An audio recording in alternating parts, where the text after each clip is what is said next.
coming home, I'm coming home. Tell the world I'm coming. Приветствую всех, с вами Хулдым, и мы продолжаем проходить игру Guilty Parady. Да, решил я продолжить Guilty Parady, записать еще пару выпусков, так как пока что я работаю над прохождением Duskwood, я все сильнее подбираюсь. Я наконец практически подобрался уже к этому чертовому 9-му эпизоду, или 8-му, на котором мы остановились. Вот. Где-то на 5-м сейчас сидим. Сейчас я буду пытаться это пройти до конца, именно игру уже побыстрее, так как я всякие штуки нашел, которые ускоряют промотку текста и остальных вещей. И надеюсь, я все-таки успею это сделать. Ну и другие игры я также подключаю. Скоро вернется еще одна игра, и уже посмотрим по ситуации, что будет. Что мы из них продолжим проходить. А так сейчас будем добивать, будем продолжать проходить Guilty Parady и бармена, чтобы поскорее их также подзакрывать, так как игры довольно длинные, нам еще как долго еще в них копаться. А в предыдущей серии мы занялись, так скажем, к нам мы попытались допросить Якова, и, разумеется, у нас нифига не вышло, и он еще сильнее нас начал подозревать. Как это? Он подозревает всех всегда, просто, не знаю, возможно, нам получилось пробиться немножко, пробить эту ледяную гору, хотя я сомневаюсь. Зная какой Яков параноик, 100% он сейчас просто втирается к нам в доверие, чтобы просто разузнать информацию о расследовании. Навряд ли он стал бы просто так взять, просто брать и помогать человеку, которого он считает шпионом. Слишком уж это глуповато. Не знаю. Все равно слишком подозрительно. Ну ладно, посмотрим, что будет дальше. Я озадачен, честно говоря. Ты мне не веришь? Не до конца. Звучит грубо, особенно для человека, который пытается раскрыть тебе свое сердце. Саркастическая улыбка на его лице не позволила меня запутать. Шутка. Я заметил, что дело Бернальда Шульца тебя очень заинтересовало. Мне кажется, это поможет вернуть память. Мне кажется, он сейчас... Ага, как же. Именно это преступление решит все. Пока не знаю. Может быть. Если я помогу тебе, расскажешь, почему расследуешь именно это преступление? В мире полно других. Я задумался. Мое расследование, едва начавшись, зашло в тупик. Я смог узнать только личность убитого, обстоятельства смерти, главные подозреваемые, мотив. Все это до сих пор не ясно. Даже больше, я не знал, где искать улики. Вероятно, сейчас с помощью Якова единственная возможность продвинуться вперед. Стоп. А вдруг это ловушка Вагнера, и таким образом он проверяет мою верность? Или Яков и его шестерка? Но если так, почему он не выясняет подробности об этом убийстве? А возможно, потому что он знает эти подробности, как бы? Он знает их изначально, или если Яков все-таки шестерка Вагнера, он ему все объяснил, чтобы, так скажем, он сильно не говорил, слишком много не болтал. Хотя, Яков такой, он знает, как держать язык за зубами, и навряд ли скажет что-то такое, что может нас поднатолкнуть на какие-то размышления не те. Вопросов было много, вероятности развития событий еще больше, но задача была одна — расследовать преступление. Я протянул руку Якову. Заключим соглашение. Не только ты учишься доверять, Яков. Я делаю то же самое. Ты любишь красивые словечки. Он крепко сжал мою руку, и сквозь тонкие перчатки я почувствовал тепло его ладони. Чем ты можешь помочь? Ты был в архиве. Загляни в коробку на шкафу. Увидишь кое-что интересное. Что именно? Пойди посмотри. Яков дружески похлопал меня по плечу, а затем вышел в коридор. Некоторое время я собирался с мыслями.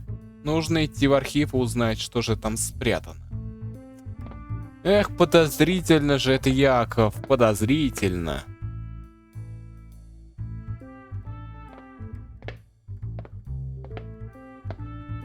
Ладно, с Вагнером не поговорим. Ну, пошлите в библиотеку. Что тут скажешь? Пошли в библиотеку.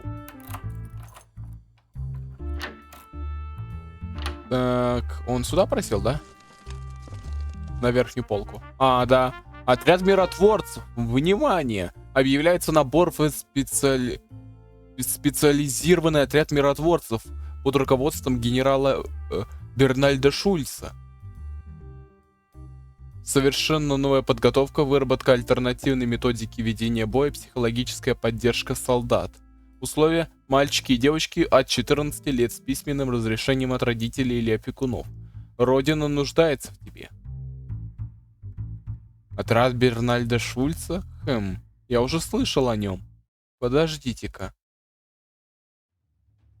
Это не может быть. Вольфганг? Он выглядит иначе, значительно младше. А рядом с ним Бернальд Шульц. Вне всяких сомнений, они лично знали друг друга. Я должен попробовать расспросить Вольфганга об этом.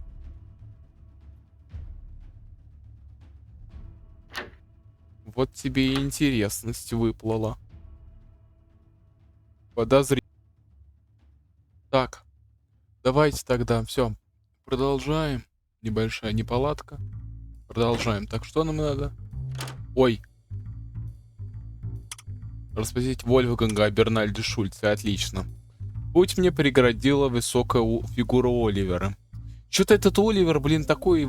Блин, он вездесущий. Каждый раз, когда мы что-то где-то продвигаемся, всегда появляется его, блин, фигурка. Его туша, если уж погрубее. Хотя, конечно, возможно, он все-таки нормальный парень, но он меня напрягает. Почему наши встречи с ним всегда одинаковы? Только я, блин, об этом заметил, да. Мне одна игра тоже это видит. Вот ты где, Немо. Я как раз тебя искал. Что случилось? Опять кто-то напал? Нет, теперь наш черед. Что это значит? Подожди. Ты пойдешь в разведку. Ты пойдешь в разведку. Не объяснив толком происходящее, Оливер схватил меня за запястье и потянул в подвал. Мы пришли в стратегическую комнату. Через пару часов вокруг стола столпились Руф, Хельга, Яков, Элиас и Ганс. Что случилось? О какой разведке идет речь? В ответ на меня устремились серьезные взгляды собравшихся. Помните, как на наш лагерь напали? Вот. У них был переносной передатчик. Мне удалось настроиться на волну врага и перехватить несколько радиограмм. Они разобрали лагерь, разбили лагерь неподалеку от нашего. Поэтому мы решили провести разведку. Мы? А Вагнер в курсе? Разумеется. Разумеется. Это его приказ. Он хотел, чтобы ты тоже поучаствовал. Я удивился. Он сам так сказал? Конечно, командир очень умный. Разведка проверит тебя. У тебя язык без костей. Зачем ты все ему разбалтываешь? Руф прикусила язык, а затем потерла щекой о руку Хельги. Не сердись, деточка. Ты же знаешь, что занимаешь особенное место в моей душе. Подождите. Вагнер хочет проверить меня на преданность. А если я в самом деле перейду на сторону врага? Тогда я тебя пристрелю. Думаю, командир что-то о тебе знает, поэтому не боится отпускать в стан врага. Ты имеешь в виду мое прошлое? Элиас быстро кивнул. Я не уверен. Командир ничего про тебя не говорил. Ребят, не нарушайте приказ командира. Ему не понравится, что вы все рассказываете Нему. Умолкни, Оливер. Приказ никто не нарушал. Элиас всего лишь поделился своими мыслями. Об этом ты тоже донесешь?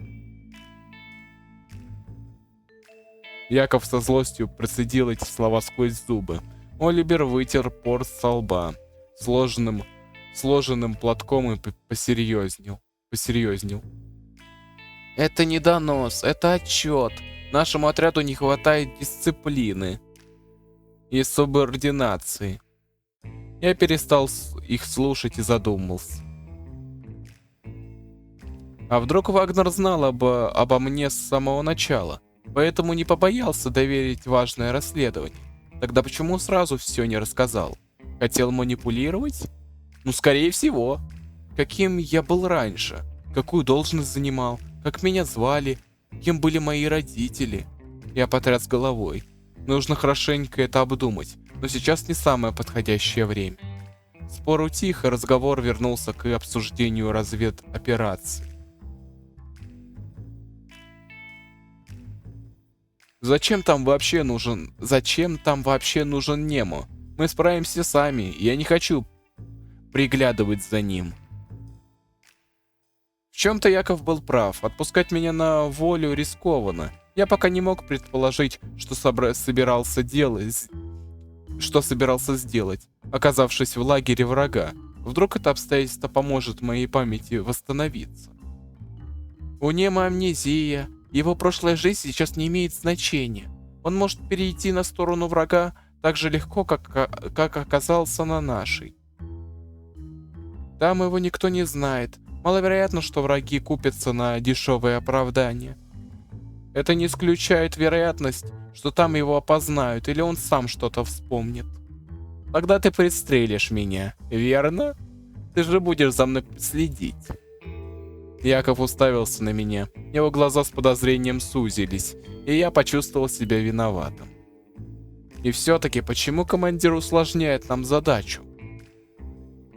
Чтобы у тебя тоже было занятие в разведке, будешь приглядывать за Немо. Руф широко улыбнулась. В ее голосе послышалась издевка. Ну, ребятки, не надо ругать командира, он знает, что делает. Вам пора становиться настоящими бойцами. Я полагаюсь на тебя, Оливер. Ты справишься с ними. Твоим товарищам придется учиться подчиняться приказам в непростых условиях. Это слова командира. Мы много тренировались. Думаю, теперь готовы действовать самостоятельно.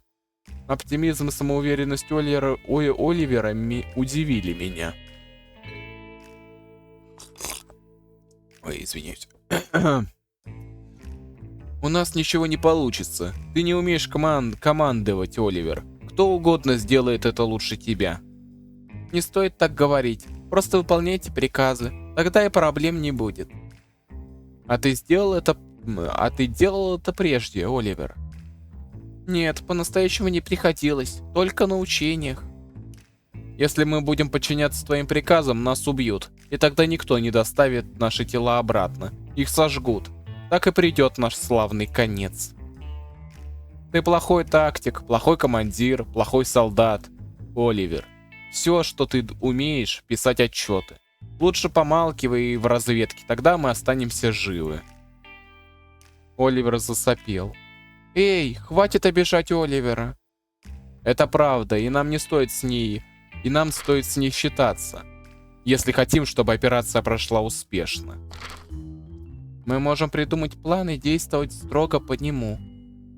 Верно.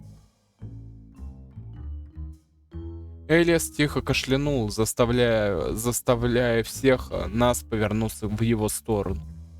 Если вы не против, я бы хотел обсудить стратегию. Хватит ругаться, лучше сосредоточьтесь на деле.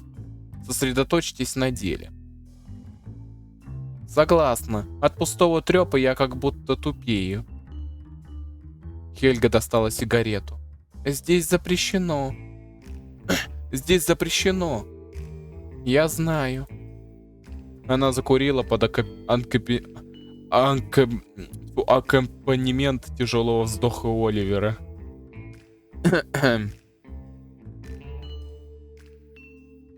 Я не знаю планировку вражеского лагеря, поэтому не могу дать вам указания, как следует действовать на объекте. Вам придется решать на месте.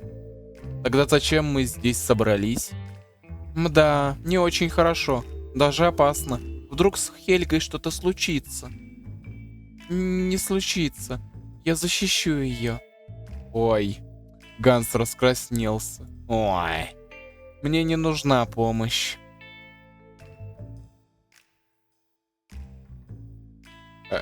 Я скосил глаза на Руф и случайно заметил, как она осторожно положила ладонь на спину Хельги, а потом медленно опускала руку все ниже и ниже. Реакции не последовало. Кажется, я увидел что-то непредназначенное для моих глаз. Ну уже, ребятки, не отвлекайтесь. Элиас, все тебя слушают. Ганс что-то шепнул Элиасу, а тот кивнул и заговорил. Во вражеском лагере сегодня ночью состоится собрание. Будут обсуждать нападение на одно из наших подразделений. Похоже, какое-то из них удалось обнаружить.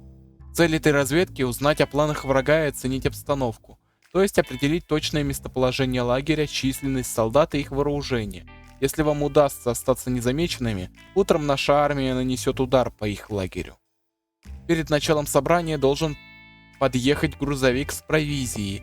В машине будет 2 солдата мужского пола. Оливер и Немо их убьют и переоденутся в форму водителей. Хельгой, Руф и Яков прикроют.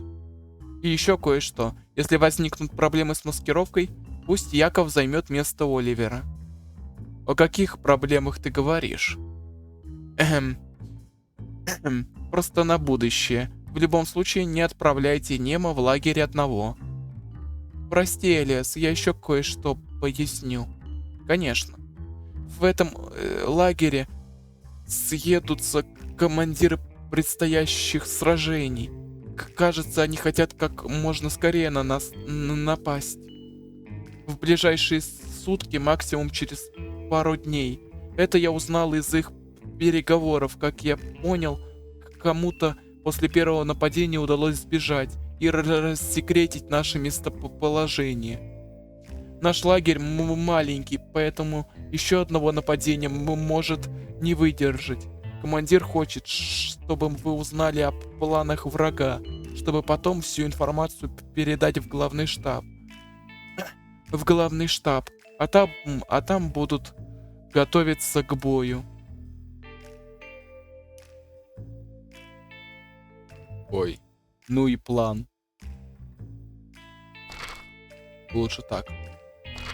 Ганс выложил на стол клочок бумаги с нарисованной от руки схемой, где крестиком был отмечен лагерь противника. От него сквозь лес шла тонкая линия, судя по всему, она обозначала дорогу. Мы с Элисом составили схему. Я как-то бывал там, но не уверен. Вот здесь надо будет перехватить машину, потом въехать в лагерь. Судя по тому, что подслушал Ганс, никто в лагере не знает, как должны выглядеть водители, но на всякий случай измените свою внешность. Это простая предосторожность.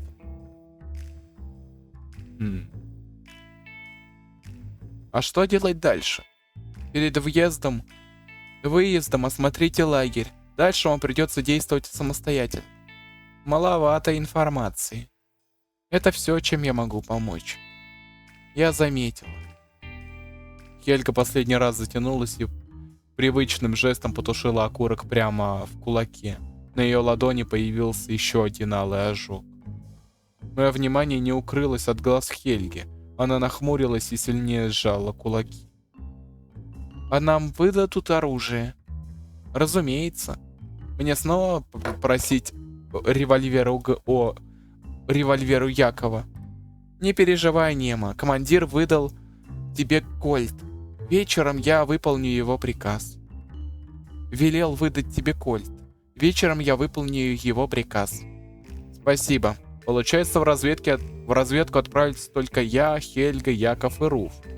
Руф и Оливер. Элиас, думаешь, этого достаточно? Это распоряжение командира. Он сказал, толпой вы будете друг другу мешать, а если вас совсем мало, испугаетесь. Это ваша первая самостоятельная вылазка. Командир очень переживает. Он просил не геройствовать и не забывать об осторожности. Если кому-то из вас не удастся выжить, ни в коем случае не оставляйте тело врагу. Это мы и так знаем. Это важно. Помните, в разведке вы товарищи. Кроме как друг на друга, вам не на кого рассчитывать. Так точно, ваше величество. Что еще сказал наш командир? Попросил присматривать за Немо. Сказал, что ему нельзя умирать. Так нечестно. Почему он переживает за Немо больше, чем за меня или, например, Хельгу? Мы с ним дольше знакомы. По вполне понятным причинам. Немо нельзя попасть в главный штаб. По каким причинам? И при чем здесь штаб? Элиас замялся. Это только мои догадки, Немо. Всех убитых, которых удается забрать с поля боя, отправляются в главный штаб. Зачем? Чтобы похоронить? Элиас поджал губы и опустил голову. Осторожнее с вопросами, Немо. Я разозлился. Как с вами сотрудничать, если вы все время молчите? Выходит, это ценная информация, раз приказано ее скрывать. Знать все не обязательно, главное следовать инструкции. Элиас поднял голову, покрутил ею, словно пытаясь отыскать меня, а потом снова опустил. Не понимаю, почему моя жизнь важнее ваших. Если не брать в расчет, что я шпион для Вагнера. Почему мне нельзя в главный штаб, если я ваш солдат? Элиас тихонько покачал головой. Я не знаю, о чем думает командир на самом деле. Ты ему нужен. Это все, что я могу сказать с уверенностью. Повисла пауза. Хватит на сегодня догадок. Надо слушаться командира. Он не желает нам зла. Если что-то и скрывает, то только для нашей пользы. Оливер хлопнул в ладоши. Повторим план еще раз. Хельга, цель разведки. Он указал пальцем на Хельгу. Она закатила глаза и монотонно проговорила. Подслушать планы врага. Какое ребячество. Что делаем, Немо? Перекрываем путь машине к лагерю. Перекрываем путь машине к лагерю противника. Захватываем ее. Яков, дальше. Серьезно. Ты ведешь себя как надзиратель, который пытается развеселить заключенных. Странное и совершенно не смешное сравнение. А я и не пытался шутить. Мы должны думать о деле, а не пререкаться, Яков. Как действуем дальше? Немо и Оливер меняют внешность и одежду. И едут в лагерь. Хельга, Руф и я будем прикрывать вас из леса. Руф, что после этого? Останавливаемся у лагеря, осматриваемся и решаем, как действовать дальше. Все верно, Элиас? Да. Все верно, Элиас? Да. Оливер заулыбался во весь рот. Очевидно, он с радостью и нетерпением ожидал предстоящую вылазку. Мы все обсудили. Теперь пойдем обедать и готовиться к выполнению задания. Соберитесь, нам предстоит непростое дело. Он назидательно поднял указательный палец и пару раз кивнул каким-то своим мыслям. Осталось множество вопросов, и почти все они касались меня самого. Мне вот интересно, что ж в этом главном штабе-то происходит. Если нас не хотят туда пускать. Вот что интересно. Почему нас туда пускать так не хотят? Ну, есть первый вариант. Опять-таки, ту информацию, которую мы узнали из рассказов бабушки с противоположной стороны, черные отступники уже приобрели бессмертие. И всех мертвецов, как мы понимаем, отвозят в главный штаб. Да, я уже, кажется, понимаю, что будет. Что там в этом главном штабе делают, скорее всего, если уж туда свозят всех мертвецов, вместо того, чтобы хранить их в доме. В домах именно семей погибших. Ведь я думаю, черные отступники не вырезают абсолютно все селения, все селения, которые им попадаются под руки. Не такие уж они изверги. Ладно. Оливер не позволил лишний раз открыть рот и выпроводил всех в казарм. Мда. Возможно, сейчас он прав. Стоило подумать о деле. Тем не менее, слова Элиаса все еще звучали в моих ушах.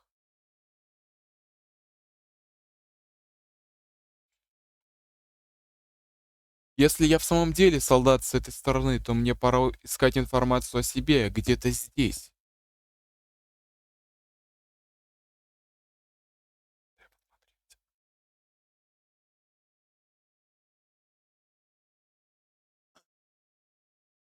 Так, секундочку. Так, все, продолжаем. Извиняюсь, надо было за кое-кем проследить.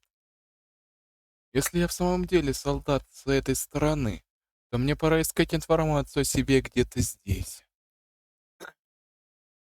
Догадки Элиаса все еще оставались догадками. И при любом...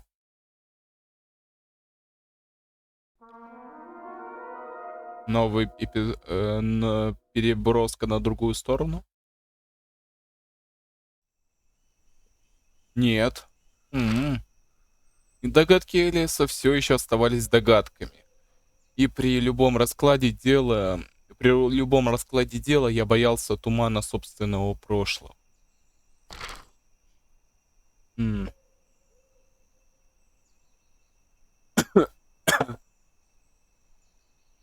Оливер, передвигайся тише. Я немного устал. Под градом катился с Оливера. Каждую капельку он старательно вытирал платочком, а платочек аккуратно складывал в карман. Всю дорогу до назначенного места я наблюдал за его повторяющимися манипуляциями. Это было единственным развлечением. Кольт приятно холодил спину, придавая уверенности в собственных силах.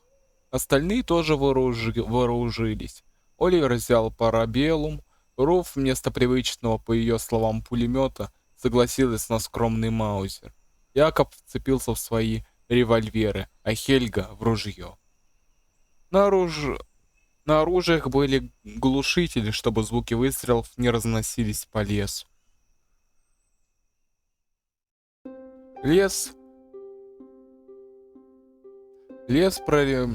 Лес прорезали едва заметные прорезала еле заметная поселочная дорога. Это то самое место, да? Думаю, так оно и есть. Давайте ждать. Вот поэтому твое командование приведет нас к смерти. Ты не подумал о самом главном. Как мы остановим машину? Руф посмотрела на свою грудь и ослепительно ей улыбнулась?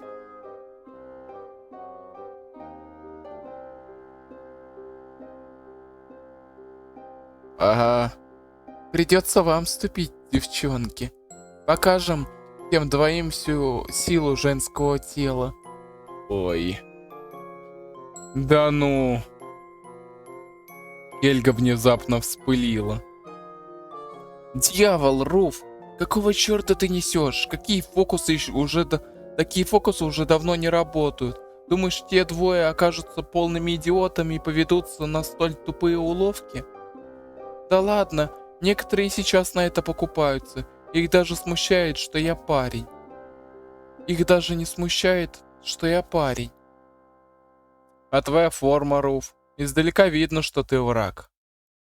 Поверь мне, малыш, последнее, что заметят те парни, мою форму. Не слушай ее, Немо. Она всех нас по себе судит. Неправда, мы с Немо похожи. У нас уже завязалась настоящая мужская дружба. Верно, приятель? Ай. Не дав ответить, она предплечьем притянула меня за шею и кулаком сквозь фуражку стала чесать мою макушку, словно желая протереть лысину. Заканчивайте препирательство, ребятки. Давайте лучше перекроем дорогу деревом. Водителю придется выйти из машины. И в этот момент мы его пристрелим, а потом убьем и его товарища. А чем ты будешь рубить? А чем ты будешь румить? А чем ты будешь рубить, умник? Можно найти упавшее дерево. Я считаю мой план лучше. Он не требует каких-либо дополнительных усилий. Кроме того, что водитель должен быть не умнее овоща. Не надо рисковать, давайте просто перекроем дорогу. Между нами снова разгорелся спор. Я зажмурился. Какой план выбрать? Да что ж такое?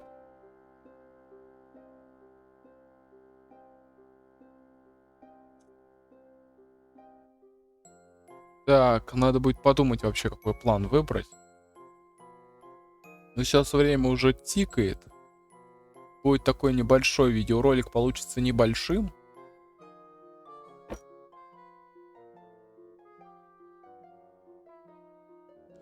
Ну, нормально. Такой вот видеоролик, тогда тут и остановимся. Потом я подберу подходящие превьюшки. Как раз место хорошее. На этом месте мы и остановимся. Надеюсь, вам понравилось. Посмотрим, что будет дальше с этой разведкой. Дальше, ну, что будет дальше. Надо будет чутка подумать вообще, какой путь выбрать. Конечно, путь Руф, он чисто рофильный. Послушать Руф, он рофильный, потому что, ну, блин, я очень сомневаюсь, что они не заметят то, что она враг, очень маловероятно. А план Оливера крайне легкий и понятный. Ну, да ладно. Не знаю, на что это вообще влияет. Честно говоря. Надо будет подумать. Ну или это вообще какой-то такой выбор довольно непонятный. Ну ладно. Ставьте лайки или дизлайки, пишите комментарии. Ну, кстати говоря, можете, если что. Хотя, не, скорее всего, я запишу фу. Я, скорее всего, прямо залпом эти видеоролики пишу, так что выбор я сделаю, но сделаю небольшой перерыв совсем и сразу же потом уже выберу. Пишите свое мнение об... Ну, опять-таки, мнение о видеоролике, критикуйте, обсуждайте вообще возможные теории. Только не спойлерите саму игру, а то там эпизоды вышли, возможно, там уже много чего пораскрывали. Вот. Загляните в описание, там будет ссылочка на мой Discord сервер. Буду рад вас там видеть. И не забывайте жать на кнопочку подписаться, на колокольчик, так вы о новых видео узнаете и пополните нашу маленькую, но крепкую семью. И с вами я, конечно же, не прощаюсь. Скоро увидимся.